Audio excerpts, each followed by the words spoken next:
Hello, ഇന്ന് ഞാനിവിടെ വന്നിരിക്കുന്നത് നമ്മൾ ഫിക്സിംഗ് സ്പ്രേ കേട്ടിട്ടുണ്ട്, സെറ്റിംഗ് സ്പ്രേ കേട്ടിട്ടുണ്ട്. അതായത് മേക്കപ്പ് കഴിഞ്ഞതിന് ശേഷം യൂസ് ചെയ്യുന്ന കുറേ തരത്തിലുള്ള സ്പ്രേകളുണ്ട്.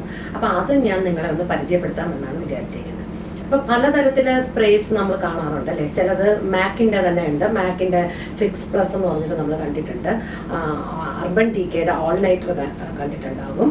പിന്നെ ഷാർലറ്റ് ടിൽബറിയുടെ air brush face setting spray കണ്ടിട്ടുണ്ട്. അപ്പം ഇതിലൊക്കെ എന്താണെന്ന് വെച്ചാൽ സ്മെല്ല് കുറവാണ്.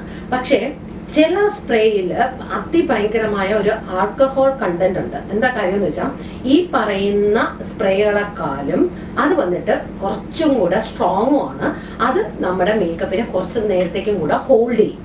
അതാണ് ഡിഫറൻസ്. അപ്പോൾ ഇപ്പോൾ ഒരു മാക്കിൻ്റെ ഫിക്സ് പ്ലസ് എന്ന് പറയുന്നത് നമ്മളിപ്പോൾ ഒരു മേക്കപ്പ് ഇട്ടിട്ട് അത് ഭയങ്കര കേക്കി ആയിട്ട് നമുക്ക് തോന്നുവാണെന്നുണ്ടെങ്കിൽ നമുക്ക് മാക്കിൻ്റെ ഫിക്സ് പ്ലസ് നല്ലതാണ്.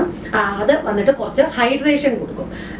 എയർ ബ്രഷ് സെറ്റിംഗ് സ്പ്രേ എന്ന് പറഞ്ഞാൽ ഷാർലറ്റ് ടിൽബറിയുടെ ആണെങ്കിൽ സെറ്റ് ചെയ്യും. അതായത് അത് ഹൈഡ്രേഷനും കൊടുക്കും, പക്ഷെ അതിന് ഈ പറയുന്ന മാക്കിനെക്കാളും കൂടുതൽ സെറ്റ് ചെയ്യാനാണ് അത് ഉപയോഗിക്കുന്നത്. അതായത് ഇപ്പം നമ്മൾ എന്താ പറയുക, സിമെൻ്റ് ഒക്കെ ഇട്ടതിന് ശേഷം അത് ഉണങ്ങി വരേണ്ടതായിട്ട് നമുക്ക് തോന്നുവാണെങ്കിൽ നമ്മൾ വെള്ളം ഒഴിച്ചു കൊടുക്കാറുണ്ട്. അതേമാതിരിയാണ് നമ്മൾ ഹൈഡ്രേഷൻ സ്പ്രേസ് എന്ന് പറയുന്ന ഈ പറയുന്ന ഫിക്സ് പ്ലസ്, അർബൻ ഡിക്കയുടെ തന്നെ ഒരു ക്യുക്ക് ഫിക്സ് എന്ന് പറഞ്ഞിട്ടുണ്ട്. ഇതൊക്കെ വന്നിട്ട് നമ്മുടെ ആ മേക്കപ്പിനെ ഹൈഡ്രേറ്റഡ് ആണ് ആക്കുന്നത്. അതായത് നമ്മൾ ഉപയോഗിച്ച പ്രോഡക്ട്സിനെ ഒന്ന് എല്ലാ ഭാഗത്തേക്കും ഒന്ന് എന്താ പറയണ ഈവൻ ആക്കി വിടും. അപ്പം അതിന് വേണ്ടിയിട്ടാണ് അങ്ങനത്തെ സ്പ്രേസ് യൂസ് ചെയ്യുന്നത്. അതേമാതിരി നമ്മൾ കേട്ടിട്ടുണ്ടാവും ഷിമ്മർ പ്ലസ് എന്ന്. ഇതെന്ന് പറയുന്നത് ഇതിൻ്റെ അകത്ത് ഷിമ്മർ പാർട്ടിക്കിൾസ് ഉണ്ട്.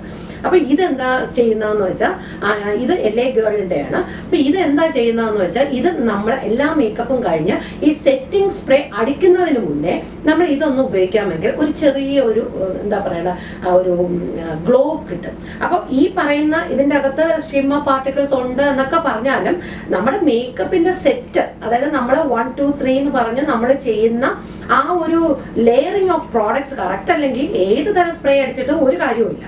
പക്ഷെ എന്നിരുന്നാലും കുറച്ച് ഗ്ലോ കൊടുക്കാനായിട്ട് നമുക്ക് ഇത് മാതിരിയുള്ള ഷിമ്മർ സെറ്റിംഗ് സ്പ്രേസ് യൂസ് ചെയ്യാവുന്നതാണ്. പിന്നെ ഏറ്റവും സ്ട്രോങ് ആയിട്ടൊരു സംഭവമുണ്ട്, നിങ്ങൾ കേട്ടിട്ടുണ്ടാവും, ക്രയോൺ എന്ന് പറഞ്ഞ കമ്പനിയുടെ.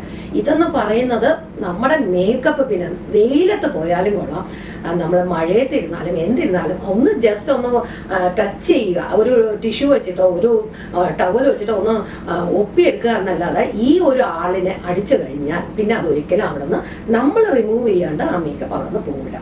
അത്രമാത്രം സ്ട്രോങ് ആയിട്ടുള്ള മറ്റൊരു സ്പ്രേ ആണ് ഹുദ ബ്യൂട്ടിയുടേത്. അപ്പം ഇത് രണ്ടും കുറച്ച് ആൽക്കഹോൾ കണ്ടന്റ് ഉള്ളതാണ്. അതിൽ പ്രത്യേകിച്ച് ഇത് ആൽക്കഹോൾ കണ്ടന്റ് കൂടുതലുള്ളതാണ്. ഇതേമാതിരി നിരവധി സെറ്റിംഗ് സ്പ്രേ, ഫിക്സിംഗ് സ്പ്രേ എന്ന് പറഞ്ഞാൽ നമുക്ക് ഇന്ന് മാർക്കറ്റിൽ അവൈലബിൾ ആണ്.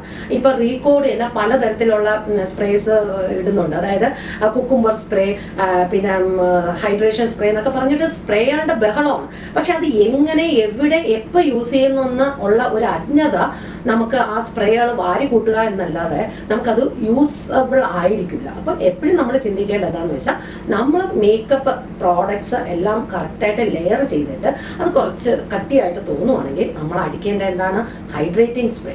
അതും കഴിഞ്ഞ് എല്ലാം ഫിനിഷ് ചെയ്തിട്ട് നമ്മൾ അടിക്കേണ്ട എന്താണ്, സെറ്റിംഗ് സ്പ്രേ. കാരണം അത് പിന്നെ ആ ഭാഗത്തുനിന്ന് മാറാൻ പാടില്ല.